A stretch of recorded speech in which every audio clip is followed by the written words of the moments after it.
Okay guys, നമുക്ക് നമ്മളുടെ see animals aquarium ചെയ്യാനായിട്ട് നമ്മുടെ സ്ഥിരം ക്രാഫ്റ്റ് ഐറ്റംസ് ആയിട്ടുള്ള paper, tape, glue, scissor, pen or pencil, പിന്നെ ഒരു കട്ടർ ഓർ ലൈക്ക് ബ്ലേഡ്, പിന്നെ ഒരു സ്കെയില്, ഇങ്ങനെ ഒരു ത്രെഡ്, ഇങ്ങനെയുള്ള ഐറ്റംസ് ആണ് വേണ്ടത്. ഇത് കൂടാതെ നമുക്ക് വേണ്ടത് ഇതുപോലെ കുറച്ച് സീ ആനിമൽസിന്റെ പോസ്റ്റേഴ്സ്, നമ്മൾ പോസ്റ്ററിൽ നിന്ന് വെട്ടിയെടുത്തതോ അല്ലെങ്കിൽ പ്രിന്റ് ഔട്ട് എടുത്തതോ അല്ലെങ്കിൽ കുഞ്ഞ് സ്റ്റിക്കേഴ്സോ. ഞാനിവിടെ യൂസ് ചെയ്യുന്നത് റീയൂസബിൾ സ്റ്റിക്കേഴ്സ് ആണ്. അപ്പൊ ഇതിങ്ങനെ ഗ്ലാസിന്റെ ടോപ്പിലോ അങ്ങനെ പല മീഡിയത്തിൽ ഒട്ടിച്ച് വെക്കാവുന്ന ഒരു റീയൂസബിൾ സ്റ്റിക്കേഴ്സ് ആണ്. പിന്നെ കുറച്ച് അടപ്പുകള്,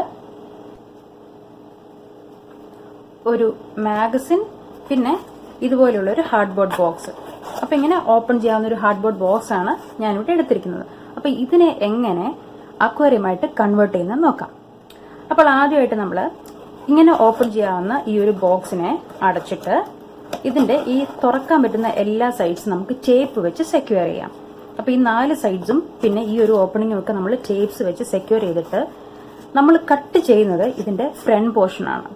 അപ്പൊ ഈ ഏറ്റവും സ്റ്റേബിൾ അല്ലാത്ത പോർഷനാണ് നമ്മൾ കട്ട് ചെയ്യാൻ ഉപയോഗിക്കുന്നത്. കാര്യം ഈ ബേസ് നല്ല കട്ടിയുള്ളത് കൊണ്ട് നമ്മൾ അതിനെ ഒന്നും ചെയ്യുന്നില്ല. അവിടെയാണ് നമ്മുടെ എല്ലാ ബലവും ഇരിക്കുന്നത്. അന്നേരം ഏറ്റവും തിന്നായിട്ടുള്ള ഈ ഏരിയയിൽ നമ്മൾ പെൻസിലും റൂളറും വെച്ച് നമ്മളൊരു വര വരയ്ക്കുന്നു. അപ്പോൾ ഈ വര വരച്ചതിന് ശേഷം ഇതിനെ നമുക്ക് ഇതുപോലൊരു ബ്ലേഡ് വെച്ച് ഇൻസേർട്ട് ചെയ്ത് കട്ട് ചെയ്തെടുക്കാവുന്നതാണ്. അങ്ങനെ കട്ട് ചെയ്തെടുത്തതിന് ശേഷം നമ്മുടെ ഇതിന്റെ ഉള്ളിൽ നിങ്ങൾക്ക് ഇഷ്ടമുള്ള രീതിയിൽ നിങ്ങൾക്ക് ഡെക്കറേറ്റ് ചെയ്യാം. അപ്പോൾ ഒരു സീയുടെ ബാക്ക്ഗ്രൗണ്ട് നിങ്ങൾക്ക് എങ്ങനെയാണോ ഇഷ്ടം ആ രീതിയിൽ നമുക്ക് ഡെക്കറേറ്റ് ചെയ്തെടുക്കാം. അങ്ങനെ ചെയ്തെടുത്തൊരു ബോക്സ് ആണ് ഈ കാണുന്നത്. അപ്പൊ ഇവിടെ നിങ്ങൾക്ക് കാണാം, ഞാൻ മുമ്പേ കാണിച്ച പോലെ തന്നെ ഈ ഒരു സ്ക്വയർ വെട്ടിയെടുത്തിട്ടുണ്ട്. അതിനുശേഷം ഇതിന്റെ വശങ്ങളെല്ലാം തന്നെ നമുക്ക് കാണാൻ പറ്റുന്ന വശങ്ങളെല്ലാം തന്നെ ഞാൻ പേപ്പർ കട്ടിങ്സും ഒക്കെ വെച്ചിട്ട് ഡെക്കറേറ്റ് ചെയ്തിരിക്കുകയാണ്. അപ്പൊ ഞാൻ ഏറ്റവും ആദ്യം കാണിച്ച റീയൂസബിൾ സ്റ്റിക്കേഴ്സ് ഇല്ലേ, അത് ആണ് ഇതിന്റെ ഉള്ളിലുള്ള എല്ലാ സീ ആനിമൽസും. അപ്പൊ ഇതിന്റെ സ്ഥാനത്ത് നമുക്ക് നമ്മളുടെ ചുമ്മാ ബാലരമയോ അല്ലെങ്കിൽ നമ്മുടെ കൊച്ചുകുട്ടികളുടെ മാഗസിൻസ് ഏതിന്റെ അകത്ത് വരുന്ന പടങ്ങളാണെന്നുണ്ടെങ്കിലും വെട്ടിയെടുത്ത് ഇതുപോലെ ഒട്ടിച്ചാൽ മതി. അപ്പൊ അങ്ങനെ നമ്മൾ വെട്ടിയെടുത്ത് ഒട്ടിച്ചതിന്റെ അകത്തോട്ട് തന്നെ നമ്മൾ കുഞ്ഞു കാർഡ്ബോർഡ് പേപ്പർ എടുത്തിട്ട്, ചെറിയ കാർഡ്ബോർഡ്സ് എടുത്തിട്ട് അതിന്റെ അകത്ത് ഇതേപോലെയുള്ള നമ്മൾ വെട്ടിയെടുത്തിട്ടും പ്രിന്റ് ഔട്ട് ആയിക്കോട്ടെ നിങ്ങൾ എടുത്തിട്ടുള്ള ഇമേജ്, ആ ഇമേജ് സീ ആനിമലിന്റെ ആ ഒരു ഇമേജ് നമുക്ക് ഒട്ടിച്ചതിന് ശേഷം വെട്ടിയെടുത്ത് ഇതുപോലെയാക്കാം. അപ്പം സാധാരണ നമ്മൾ പേപ്പറിൽ വെട്ടിയെടുത്ത് അല്ലെങ്കിൽ പ്രിന്റ് ഔട്ട് എടുത്തത് ഇങ്ങനെ ഇച്ചിരി ആടി ഇങ്ങനെ നിൽക്കുമ്പം ഇച്ചിരി ലൂസായിട്ട് നിൽക്കുമ്പം നമുക്ക് കുറച്ചുകൂടെ സ്റ്റിഫായിട്ടുള്ളതാണ് വേണ്ടത്. അപ്പൊ അതുകൊണ്ടാണ് നമ്മൾ ഇതുപോലൊരു ഹാർഡ് ബോർഡിന്റെ ബാക്കിലേക്ക് ഒട്ടിച്ചിട്ട് ആ ഷേപ്പിനനുസരിച്ച് വെട്ടുന്നത്. അപ്പൊ അങ്ങനെ വെട്ടാനെല്ലാമായിട്ട് നമ്മുടെ ഇതുപോലെയുള്ള ബ്ലേഡ്സ് ഭയങ്കര യൂസ്ഫുൾ ആണ് സിസറിനേക്കാൾ. ഇനി അതല്ല നിങ്ങൾക്ക് സിസറാണ് സൗകര്യം എന്നുണ്ടെങ്കിൽ അത് യൂസ് ചെയ്യാവുന്നതാണ്. അപ്പൊ അങ്ങനെ വെച്ചതിന് ശേഷം നിങ്ങൾക്ക് താല്പര്യമുണ്ടെന്നുണ്ടെങ്കിൽ നമുക്ക് ഈ സൈഡുകൾ പെയിന്റ് ചെയ്യാം. അപ്പൊ ഇതിന്റെ ശരിക്കും ഈ ബോക്സ് ഇങ്ങനെയാണ് ഇരുന്നത്. അപ്പൊ അതാണ് ഞാൻ സൈഡ്സ് ഇങ്ങനെ പെയിന്റ് ചെയ്ത് എടുത്തിരിക്കുന്നത്. അപ്പൊ ഒരു സീയുടെ തീമിലായതുകൊണ്ട് ഞാൻ ഇതിനൊരു ചാക്കോസ് ബ്ലൂ ആണ് പെയിന്റ് ചെയ്തിരിക്കുന്നത്. അപ്പൊ ഏതെങ്കിലും തരത്തിലുള്ളൊരു നീല കളർ വെച്ച് നമുക്ക് പെയിന്റ് ചെയ്യാവുന്നതാണ്. പിന്നെ അതിന്റെ ബാക്ക് സൈഡിൽ ഇത് ശരിക്കും മറ്റെന്തോ ഒരു തിങ് വന്ന ബോക്സ് ആണ്. അപ്പൊ അതിന്റെ ബാക്കിൽ എന്തൊക്കെയോ എഴുതിയിട്ടുണ്ടായിരുന്നു. അത് കവർ ചെയ്യാനായിട്ട് ഞാൻ നമ്മുടെ ഒരു മാഗസിന്റെ ഉള്ളിലുള്ള ഒരു പേപ്പർ വെട്ടിയെടുത്തിട്ടാണ് ഈ ഒട്ടിച്ചു വെച്ചിരിക്കുന്നത്. അപ്പൊ നിങ്ങൾക്ക് ഇഷ്ടമുള്ള രീതിയിൽ നമുക്ക് ഈ ബോക്സ് ഡെക്കറേറ്റ് ചെയ്തെടുക്കാം. അപ്പൊ അങ്ങനെ ഡെക്കറേറ്റ് ചെയ്തതിന് ശേഷം ഏറ്റവും ഇമ്പോർട്ടന്റ് ആയിട്ടുള്ള കാര്യം എന്ന് പറയുന്നത് ഈ ഏറ്റവും മുകൾ ഭാഗമില്ലേ, നമ്മളുടെ ഈ ബാക്ക്ഗ്രൗണ്ട് ഇതാണ്. നമ്മൾ ഈ ഫ്രണ്ട് കട്ട് ചെയ്തെടുത്തു. അതിനുശേഷം കാണുന്ന ഏറ്റവും മുകൾ ഭാഗത്ത് നമ്മൾ ഇതുപോലൊരു കട്ടിങ് ഉണ്ടാക്കുകയാണ്. അപ്പോൾ ഈ കട്ടിങ്ങിന്റെ ഉള്ളിൽ കൂടെ വേണം നമ്മൾ ഇതിൻ്റെ അകത്ത് കാണാൻ പോകുന്ന സീ ആനിമൽസിന് ഇടാനായിട്ട്. ഇനി സ്ഥിരമായിട്ട് ഒട്ടിക്കണമെങ്കിൽ നമുക്കിവിടെ ഒരു ഹോൾ ഇട്ടിട്ട് ഒട്ടിച്ചു വെച്ചാൽ മതി. ഇപ്പൊ എനിക്ക് കുഞ്ഞിത് മൂവ് ചെയ്യാൻ താല്പര്യം ഉണ്ടായിരുന്നതുകൊണ്ട് ഞാൻ ഇങ്ങനെ കട്ട് ചെയ്തിരിക്കുകയാണ്. അന്നേരം നമ്മൾ ഈ ഉള്ളിലുള്ള ആനിമലിന് എന്താണോ അതിനെ നമ്മളൊരു ബോട്ടിലേക്ക് കണക്ട് ചെയ്യുന്നു. എന്നിട്ട് ആ ബോട്ട് വെച്ചിട്ട് ഇങ്ങനെ നീക്കിയെടുക്കാവുന്നതാണ്. അപ്പോൾ അതാണ് നമ്മളുടെ ബേസിക് ഐഡിയ. അപ്പോൾ അതങ്ങനെയാണ് ചെയ്ത് നോക്കിയാൽ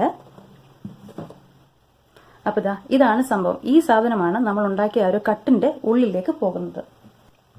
അപ്പോൾ അങ്ങനെ തന്നെ ഞാൻ 2 പേപ്പർ ബോട്ടുകളും ആ ബോട്ടുകളുടെ താഴെ നമ്മൾ മുമ്പേ കട്ട് ചെയ്ത് വെച്ച് ഹാർഡ് ബോർഡിലേക്ക് ഒട്ടിച്ച് വെച്ചിട്ട് കട്ട് ചെയ്തെടുത്തിട്ടുള്ള സ്റ്റിക്കർ അല്ലെങ്കിൽ നിങ്ങളുടെ സീ ആനിമൽസ് എന്താണോ നിങ്ങൾക്ക് താല്പര്യമുള്ളത് അതിനെ ഒട്ടിച്ചിട്ട് ഒരു സ്ട്രിങ് വെച്ച് കണക്ട് ചെയ്തിരിക്കുകയാണ്. അപ്പോൾ ഈ സ്ട്രിങ്ങിന്റെ സ്ഥാനത്ത് നമുക്കൊരു ഈർക്കിൽ വെച്ചോ അല്ലെങ്കിൽ ഒരു പോപ്സിക്കിളിന്റെ സ്റ്റിക്ക് വെച്ചോ നിങ്ങൾക്ക് ഇഷ്ടമുള്ള രീതിയിൽ ചെയ്യാം. അപ്പോൾ എനിക്കിത് ഈ ഒരു ഇങ്ങനെ മൂവ് ചെയ്യാൻ ഇഷ്ടമുള്ളത് കൊണ്ടാണ് ഞാനിവിടെ ത്രെഡ് വെച്ച് തന്നെ കണക്ട് ചെയ്തിരിക്കുന്നത്. അപ്പോൾ ഞാനിവിടെ മറ്റേ സാധാരണ റെഗുലർ ഗ്ലൂവും ടേപ്പും അല്ലാതെ മറ്റേ ഗ്ലൂ ഗണ്ണ് പോലത്തെ ഒരു ഫാൻസി ഐറ്റംസും ഉപയോഗിച്ചിട്ടില്ല. അപ്പോൾ നമ്മുടെ വീട്ടിൽ സാധാരണഗതിയിൽ കണ്ടിട്ടുള്ള കൊച്ചു കൊച്ചു കാര്യങ്ങൾ വെച്ചിട്ടാണ് ഞാൻ ഈ ഇതുണ്ടാക്കിയെടുത്തിരിക്കുന്നത്. അപ്പം നമ്മളുടെ ബോട്ട് സാധാരണ പേപ്പറിനേക്കാളും കുറച്ചുകൂടെ കട്ടിയുണ്ട് ഇതിന്. അതെങ്ങനെയാണെന്ന് വെച്ച് കഴിഞ്ഞാൽ ഈ കാണുന്ന മാഗസിൻ്റെ ഫ്രണ്ടും ബാക്കും അത് രണ്ടും ഞാൻ കട്ട് ചെയ്ത് വലിച്ചു കീറിയിട്ട് അത് വെച്ചിട്ടുണ്ടാക്കിയ ബോട്ട്സാണ്. അപ്പോൾ ഈ ബോട്ട് ഉണ്ടാക്കിയപ്പോൾ ഇതിൻ്റെ അകത്ത് ഈ പോർഷൻസൊക്കെ ഇല്ല, നമ്മൾ സാധാരണ പേപ്പർ ബോട്ട് ഉണ്ടാക്കുമ്പം ഈ ഒരു പോർഷൻസൊക്കെ ഇങ്ങനെ വിട്ടു പോരുമല്ലോ, അതെല്ലാം ഞാൻ നമ്മളുടെ ഈ ഗ്ലൂ സ്റ്റിക്ക് വെച്ചിട്ട് ഒട്ടിച്ച് വെച്ചിട്ടുണ്ട്. പിന്നെ അത്ര ഭംഗിയായിട്ടൊന്നും അല്ല ചെയ്തിരിക്കുന്നത്. നമ്മൾ ടേപ്പെല്ലാം കാണാം. എനിക്ക് വേണമെങ്കിൽ പെയിൻറ്റ് ചെയ്ത് കവർ ചെയ്യാം, പക്ഷേ അങ്ങനെയൊന്നും ഫാൻസി ആക്കി നിർത്തിയില്ല. It does the job. അപ്പോൾ അത്ര മാത്രമേ ഞാൻ വിചാരിച്ചിട്ടുള്ളൂ. അപ്പം ഇവിടെ നിന്ന് നമുക്ക് ഈ ത്രെഡ്, ഞാനിവിടെ 2 ഹോൾസ് ഇട്ടിട്ട് ആണ് ഈ ത്രെഡ് അടിയിൽ കെട്ടി വെച്ചിട്ട് അതിൻ്റെ മുകളിൽ ടേപ്പ് വെച്ചതിന് ശേഷം ഇതേപോലെ ഈ ഒരു സ്കൂബ ഡൈവറിനെ, അപ്പോൾ കണ്ടില്ലേ, നമ്മൾ മുമ്പേ പറഞ്ഞ പോലെ തന്നെ കാർഡ്ബോർഡിൻ്റെ മണ്ടയ്ക്ക് ഒട്ടിച്ചിരിക്കുകയാണ്.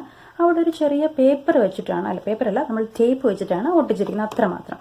അപ്പോൾ അതേ രീതിയിൽ തന്നെ നമ്മൾ വിചാരിക്കണം ഏത് ഡയറക്ഷനിലാണ് നമ്മുടെ ഓരോ സീ ആനിമലും പോകുന്നത്. അതിനനുസരിച്ചിട്ട് ഞാനിവിടെ മേളിലൊരു കിലർ വെയിലിനെയും താഴെ ഒരു ഷാർക്കിനെയുമാണ് ഒട്ടിച്ചു വെച്ചിരിക്കുന്നത്. അപ്പോൾ ഇത് കൂടാതെ ഞാൻ പറഞ്ഞിരുന്നല്ലോ നമുക്ക് ഈ ലിഡ്സ് വേണമെന്നുള്ളത്. അപ്പം ഏതെങ്കിലും തരത്തിലുള്ള ബോട്ടിൽസിൻ്റെ ലിഡ്, അപ്പോൾ ഇതേ സ്ഥാനത്ത് തന്നെ ബട്ടണൊക്കെ അല്ലേ, ഇച്ചിരി വലിപ്പമുള്ള ബട്ടണൊക്കെ യൂസ് ചെയ്യാം. പക്ഷേ അഗെയിൻ അതൊരു ചോക്കിംഗ് ഹസാർഡ് ആയതുകൊണ്ടാണ് ഞാൻ കുറച്ചും കൂടെ വലിപ്പമുള്ളൊരു ഒബ്ജക്റ്റ് ചൂസ് ചെയ്തത്.